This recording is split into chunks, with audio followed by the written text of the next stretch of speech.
Hello again guys, welcome back to the channel. In today's video we are going to be taking a look at the Lionheart Creations Bucker BU-131B Jungmann.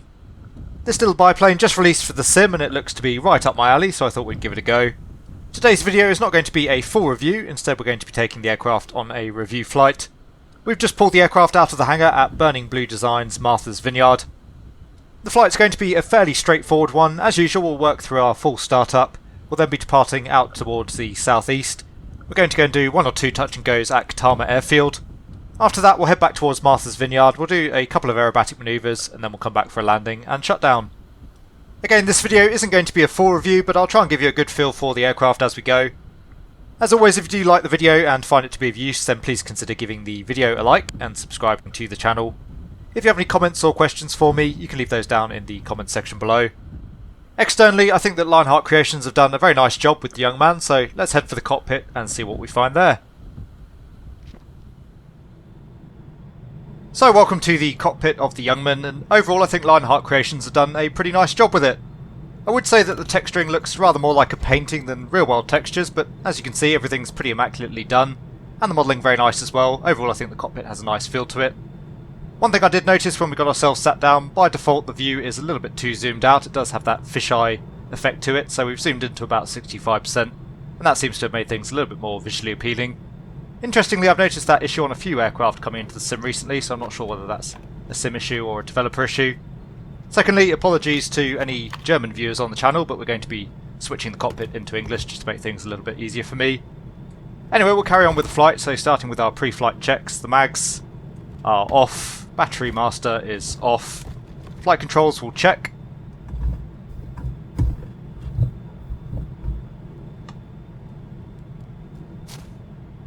And they're all full, free and in the correct sense. Elevator trim is set neutral. Part brake I think is on currently. Unfortunately there's no visually modelled way that I can see to ascertain whether or not the part brake is on. Anyway, for the start the battery master can come on. Fuel valve. Interestingly we pull for the fuel valve to have the fuel valve set open. Usually it's pushed in an aircraft. Fuel quantity is checked. We've got 50% fuel on board. Nav lights can go on. Mixture can go to fully rich. Mags will set to both. And just checking the prop area is clear. Which it is, so we'll give them a shout. Clear prop! And we'll head outside for the engine start.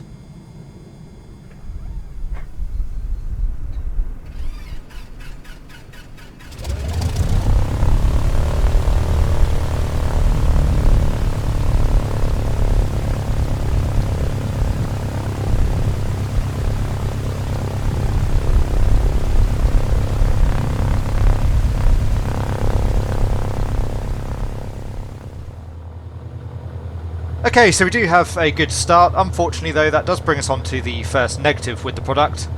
Overall the sounds are okay, although it does actually make use of the default Cessna 172 sound, so a little bit disappointing to see from a payware aircraft. We'll obviously hear those more as we go, but again, if you're familiar with the default 172, then this aircraft should sound pretty familiar to you. Anyway, the after start checks, we are idling at 1200 RPM, oil pressure and fuel pressure are checked. Oil temperature, that's getting pretty toasty there. That looks to be up about 110 degrees at the moment, which seems a little bit on the warm side. Radio is set, that's not required for the flight today, so we'll leave that off. And the same for the transponder. Altimeter is set, and we are ready to go, so we'll come back off the throttle. Part brake can come off, and we'll come fully back on the stick. There's a fairly strong wind here on the ground in Martha's Vineyard this afternoon. Pretty much straight down runway 33, so we'll make our way out to the holding point for runway 33, and once we're out at the holding point we'll carry out our run-up checks. So just threading our way through the flight line. Got the Simworks Studio Quest Kodiak off on our left and the TBM 930 as well. You can see the windsock there just behind the TBM, and again it's pointing pretty much straight down runway 33.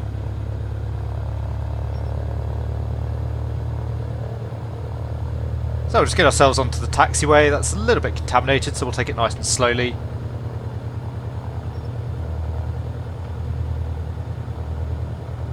Overall the aircraft feels reasonable in the taxi. It has a fairly lightweight feel to it, and not really very much feedback, at least in terms of sound. And this is the problem with using default sound sets. Again, I think the sounds are one of the biggest features that really give an aircraft a lot of feel and immersion. And whilst the default sounds are significantly better than we've seen in previous sims, they still don't quite meet up to modern standards, and some of the sounds just don't represent certain types of aircraft very well. I will say that the default sounds here actually suit the BU-131 better than some of the aircraft that I've seen them used in, but it would just be nice to have a few more shakes and rattles as we make our way across the taxiway here.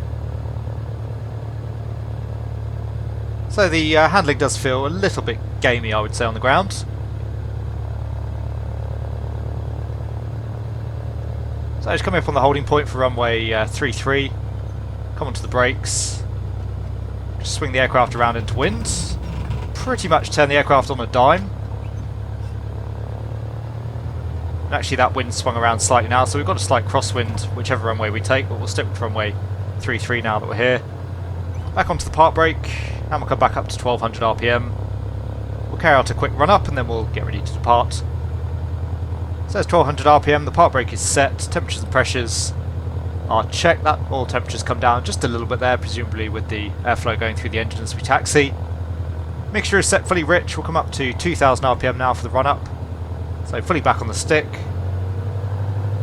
Just keeping an eye outside, making sure the brakes are holding the aircraft.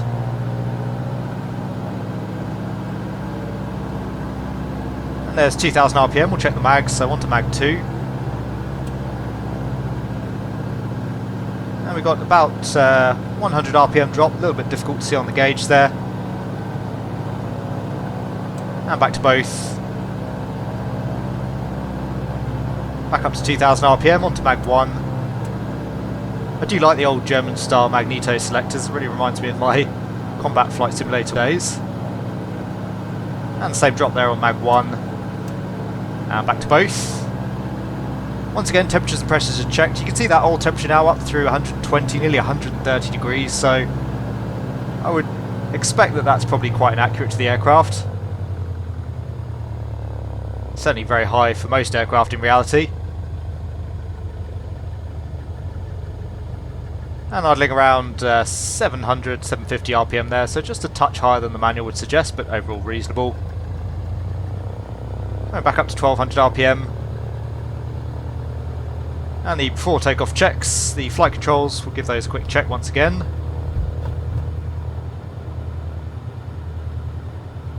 They're full free and in the correct sense. Trim is set for takeoff, mixture is set fully rich, temperatures and pressures are checked, the oil temperature coming down again there now. Mags are set to both, heading is checked, we'll check that again once we're lined up on the runway, but you can see we're more or less facing north at the moment versus runway 33. Landing light will leave off, nav lights are on, we'll get the pitot heat on as well. And we'll get ourselves lined up runway 33. So back on the stick, park brake off. Does look to be all clear on final. And clear up wind as well. You can see we've got a flock of geese there just passing over the runway. A really nice little touch there from Burning Blue Designs. And overall another nice scenery from them. We'll take a little bit more of a look at it when we come back. We'll probably do a few manoeuvres over the airfield before we land. So taxiing ourselves into position. Again, we're going to have a slight crosswind out from the right.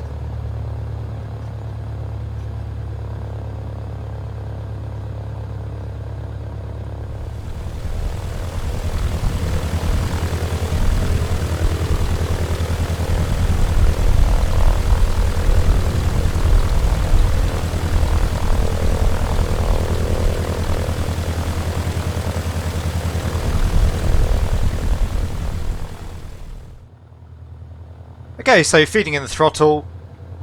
Again, the aircraft very responsive on the rudder pedals. The ground handling does feel rather typical of Microsoft Flight Simulator. The rudder's pretty sensitive. And we're feeding in the power. There's full throttle. And we're up. Overall, the aircraft was actually pretty easy to control there, even with that crosswind, so that's nice to see. Want to be climbing around 140 kilometers an hour. And we're looking for a heading of 132 out towards Katama. So we'll just climb straight ahead a little bit further. And we'll make a left turn now out onto a heading of 132. So far the aircraft's pleasant to fly. It's pretty light on the controls, but you'd probably expect that from a fairly light biplane.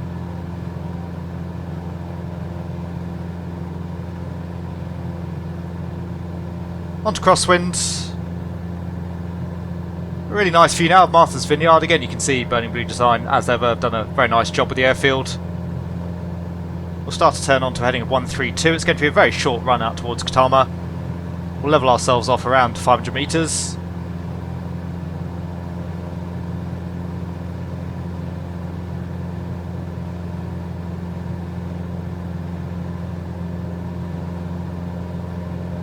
And coming now onto heading, we'll come back on the power.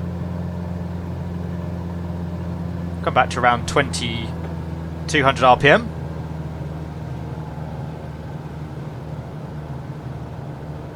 And just slightly out to the left of our heading, so we'll correct.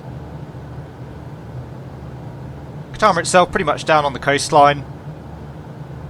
You can see there's a fairly big inlet just off on the right of the aircraft's nose. Katama's just out to the east of that.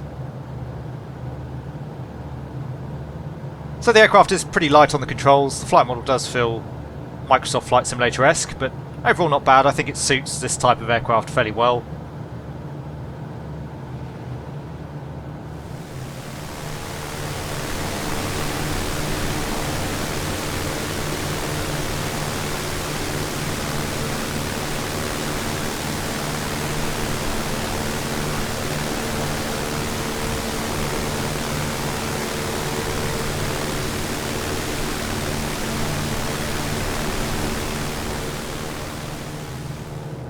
So we've got more or less 2200 RPM, we're doing about 150, 160 kilometers an hour here at the moment. You can see Katama just off the left of the nose. And we're 500 meters, so roughly 1500 feet. Out at our 10 o'clock we've got the town of Edgartown. And then following up to the north we've got Oak Bluffs and Vineyard Haven. Anyway, we'll just follow the coast inbound towards Katama. Once we're overhead the field, we'll do a little bit of an orbit, see what the windsock shows us. Should be roughly the same wind conditions, of course, with the airfields being located so close to one another. And once we've figured out what the wind's doing, as I say, we'll do one or two touch and goes.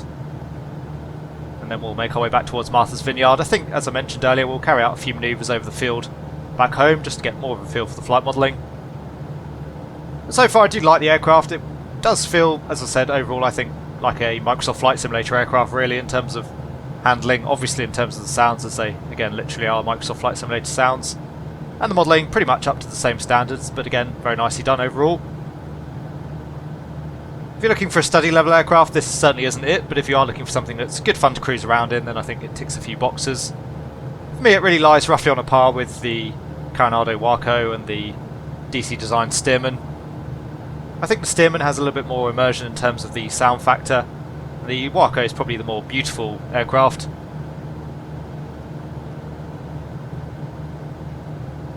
Just make out the Katama runway there now, down at our 11 o'clock, just off the left of the upper wing spars there.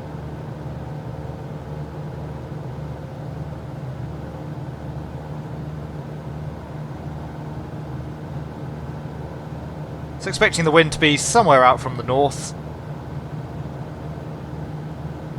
If the Martha's Vineyard windsock was anything to go by. And as you can see, we've got quite a few runway options down here at Katama. So we just need to find ourselves a windsock. We'll stay around 500 meters until we do so, and then we'll send down to 1,000 feet into the pattern.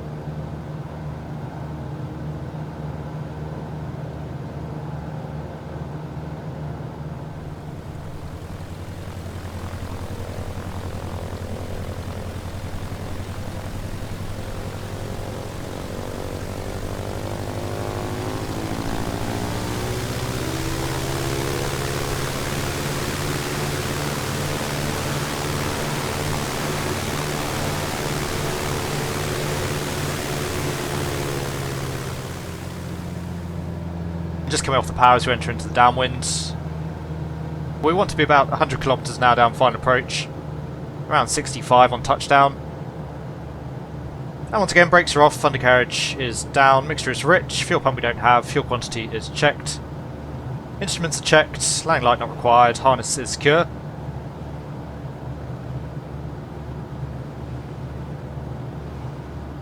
Again, the elevator trim there is fairly sensitive, a little bit all or nothing I would say. And you can see even if I just nudge my controls there, we do get inputs from the aircraft, so quite sensitive on the controls. Coming back on the power.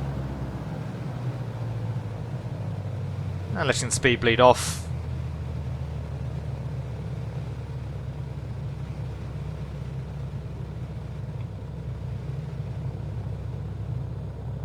About 120 kilometers now here at the moment, all clear on final. I think we're going to end up a little bit high and fast in here, so we'll side-slip the aircraft once again.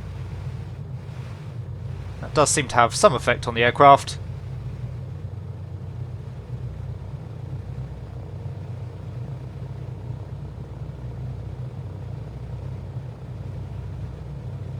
So definitely an aircraft that you have to manage the energy on the approach, obviously with no flaps as well. It's a little bit difficult to get yourself out of a situation if you end up high and fast. Side slipping does seem to have an effect, so that's quite nice to see. Aircraft feeling a little bit heavier in pitch now that we've lost that speed, so just trimming for that.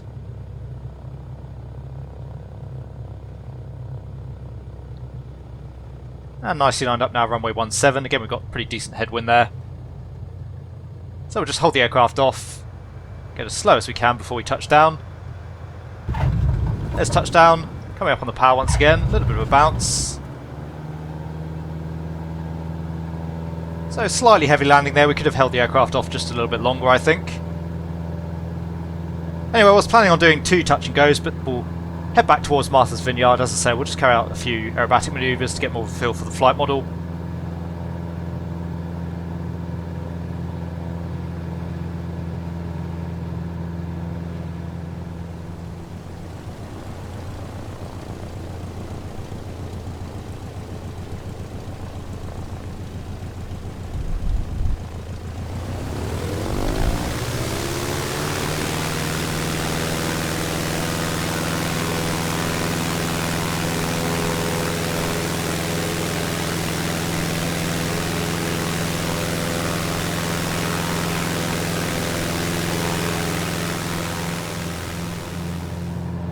So we'll be looking for a heading of 312 to take us home. Should be pretty easy to spot Martha's Vineyard, obviously pretty much one of the bigger features on the island, but we'll plant our heading anyway. Again, that old temperature getting very high there as we come up on the power through 120 degrees Celsius again. There's 312 on our heading.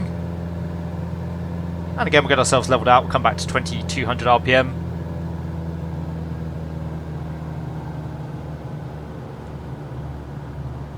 I think we've got Martha's Vineyard pretty much straight off the nose. Again, fairly easy to spot. So we'll just head back towards the field. We'll carry out the usual. We'll go for a loop. Probably an aileron roll as well. We'll try a stall. And then we'll head back onto runway 33. Hopefully we'll get a slightly smoother landing out of the aircraft this time. The aircraft did feel pretty reasonable on the approach and also in the flare. I think I just needed to come back slightly further on the stick. Of course, when you're still getting new to an aircraft, it does take a little bit of time to refine techniques. Anyway, still looking good on the fuel. Looks like that fuel gauge has just moved down ever so slightly, but pretty much 50% of our fuel capacity still on board.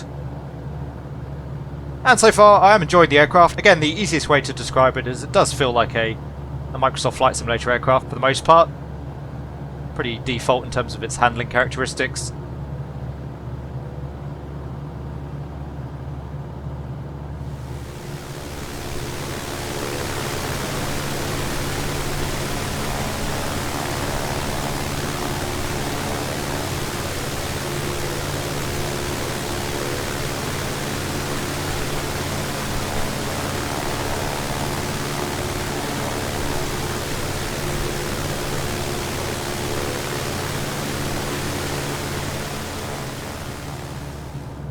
And runway 33 pretty much off the nose. We'll get ourselves lined up with 33 and then we'll carry out our manoeuvres parallel to that.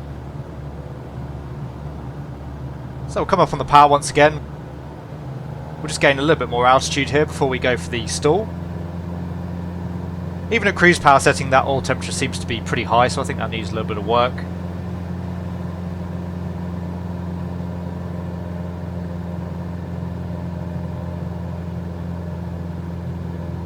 Looks like we're getting about 15 meters per second rate of climb.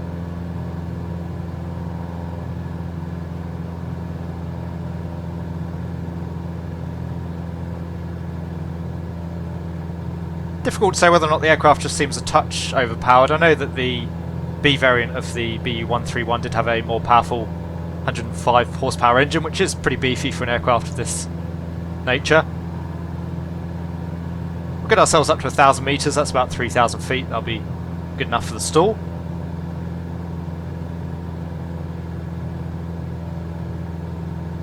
And even with full power and fairly low speed here, the aircraft completely balanced, I've got no rudder input, so it doesn't seem like the engine's causing too much in terms of P-factor or torque. Anyway, there's our 1,000 feet, we'll try a power on stall.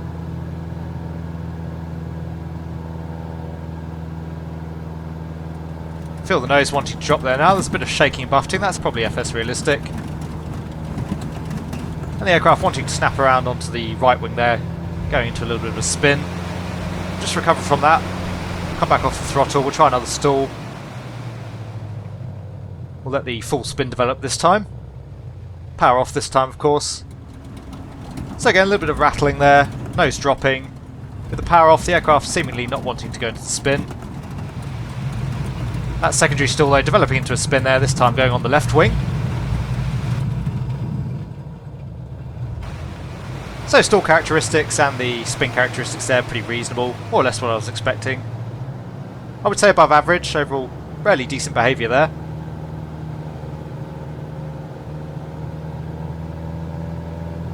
So going for an aileron roll, we'll just go max deflection out to the left.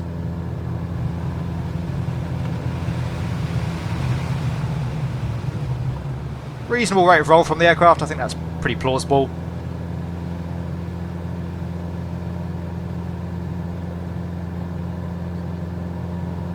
And lastly, just going for the loop. So building up some speed. Nice change in engine note there as the RPMs come up. Again though, that's default sound, so I assume that's just default in the sim. Coming back on the stick.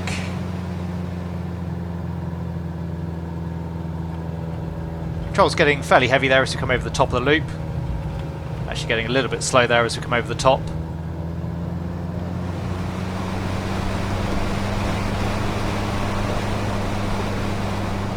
We'll just build up a little bit of altitude here again. We'll try one more loop and then we'll come back for landing onto 3-3.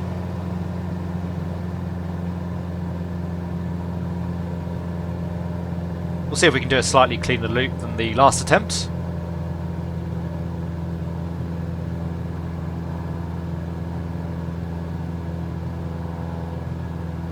So it's coming up on about 600 meters, that's about 1,800 feet. We'll level off, we'll build up a little bit of speed.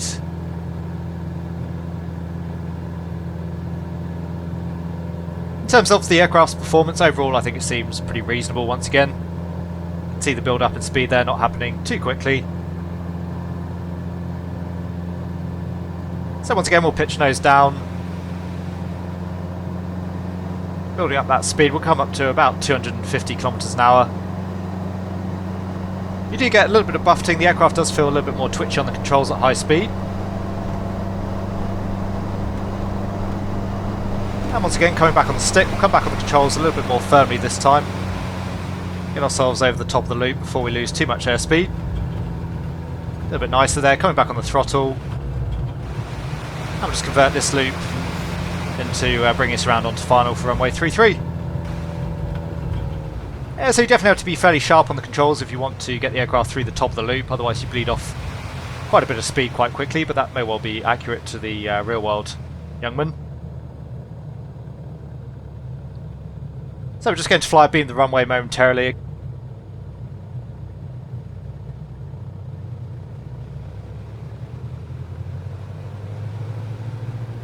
And we'll bring ourselves back in for a left-hand downwind onto runway 33.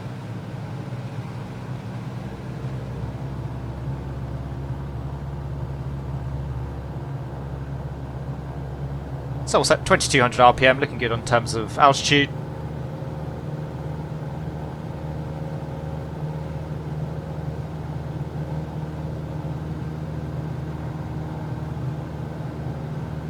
And once again working our way through our downwind check, so brakes are checked and off, undercarriage is down, mixture's rich, fuel quantity is checked, flight instruments are checked, landing light not required, harness is secure. And we'll try and sight a little bit more of Burning Blue Designs Masters Vineyard as we go by. Again, another very nice effort from them in terms of the scenery. Personally, I'm not much of a US flyer, so I don't know that I'll be using it all that much myself, but certainly if you are into your US flights, then it's a very nice option.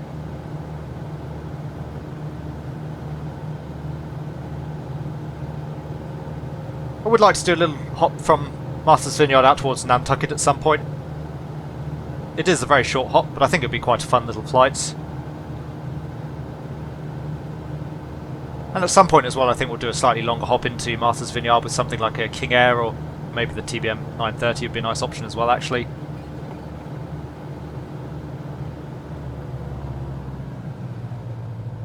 So back off the power again, letting the speed reduce. We'll try and fly the approach without having to side slip this time.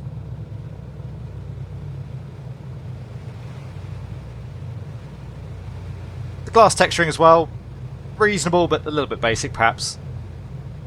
And I don't know why developers seem to insist on using the default glass texturing, it's definitely too scratched up. And although I do like texturing and weathering and various effects on aircraft, I think the Asobo scratching there on the glass doesn't look all that realistic. I think DCS's glass texturing is a whole lot better. Anyway, all clear on final. Speed's looking good. I think this approach is slightly more reasonable in terms of profile. We'll start a gentle turn back round towards final. Just keeping our speed around 100 kilometers an hour for now. For me, I don't think the sounds with the aircraft are too much of an issue. I think the 172 sound set fits the aircraft reasonably well, but it would have been nice to have some custom sounds. I'm sure the real world Jungmann sounds a little bit nicer than your average Cessna 172. Bit of a lack of wind noise as well, I find. Again, the DC designed stim does that really well. Better than most other biplanes in the sim, actually, in terms of really creating that immersion. You can hear the wind going over the aircraft and through the wires, particularly when you pull manoeuvres as well. You can hear all the creaking and groaning in the struts and the bracing wires. Anyway, once again, pitch is full fine, undercarriage is down, flaps are set, landing clearance not required, the runway is clear. Definitely looking a little bit better in terms of profile this time. And can't quite spot the windsock, but again we do have that slight crosswind out from the right. You can see that trying to push the aircraft out to the left. Just going to use a little bit more elevator trim this time just to try and help us in terms of the flare, gives a bit more elevator authority. And again, the aircraft probably not quite as draggy as I was expecting. Doesn't really seem to like to slow down and go down at the same time. So just side slipping once more. And straightening the aircraft up. Holding her off. It's quite sensitive in pitch, as you can see during the flare. That's part of the reason it's quite hard to get a nice landing out of the aircraft. A little bit of a bounce there once again.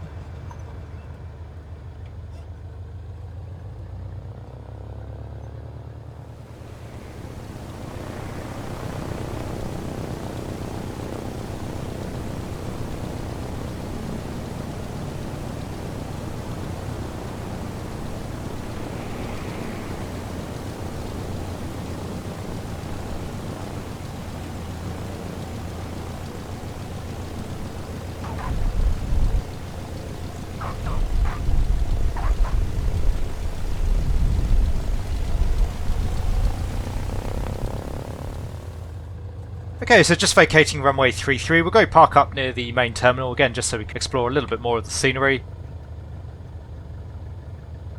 We'll get the pitot heat off. Now we'll go park up near the tower. The aircraft is pretty wallowy in terms of the ground handling. I gather that's fairly realistic. It's got a landing gear designed for obviously unpaid services and unprepared services, so quite springy on the main wheels. You can see as we pull slightly tighter turns there, really wanting to shift over from one side to the other.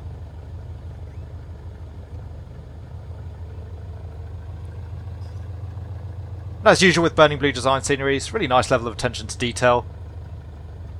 So I've got a few passengers just waiting to make their way out towards the King Air over there. So we shan't get in their way, we'll come onto the brakes, parking brake can go on. Again, no visual indication unfortunately to confirm that the park brake is on. Come back up to 1200 RPM. Temperatures and pressures are checked, radios are off, we'll come back to idle cutoff on the mixture.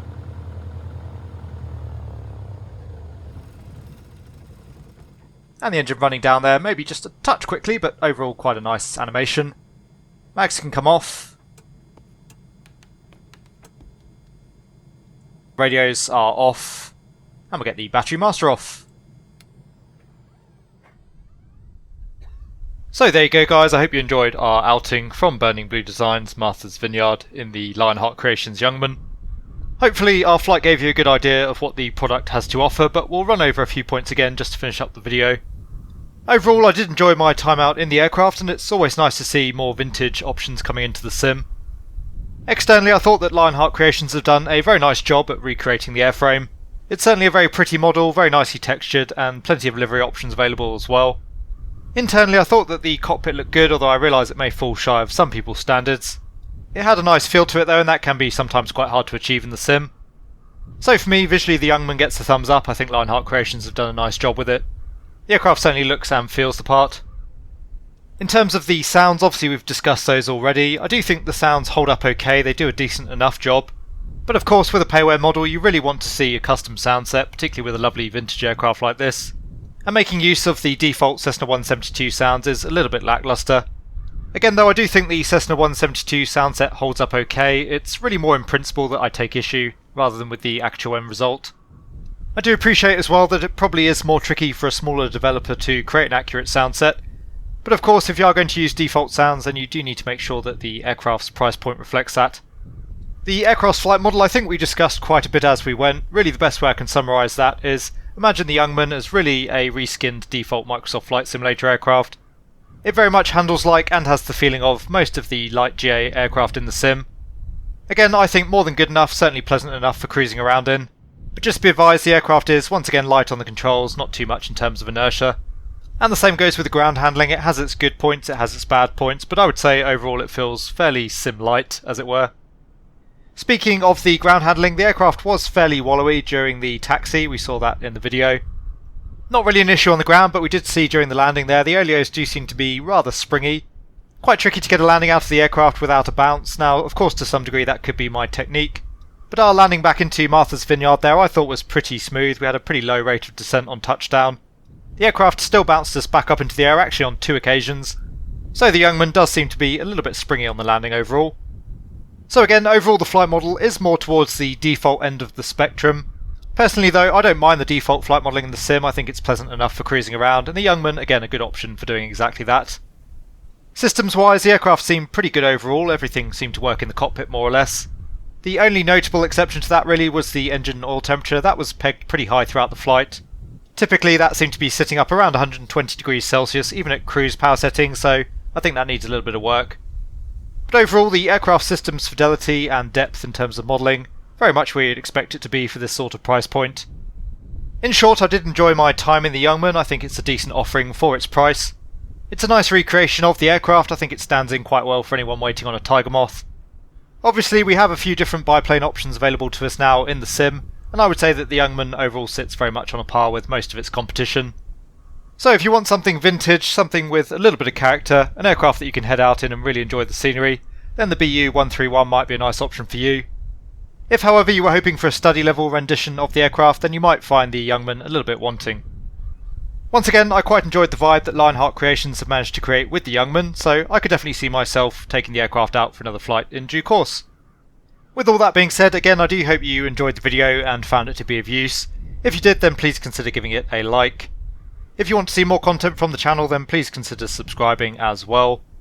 As ever, a huge thank you to my channel members and patrons for all of your support, it's very much appreciated. I hope that all of you are having a great day wherever you are, take really good care, and I will see you all again soon.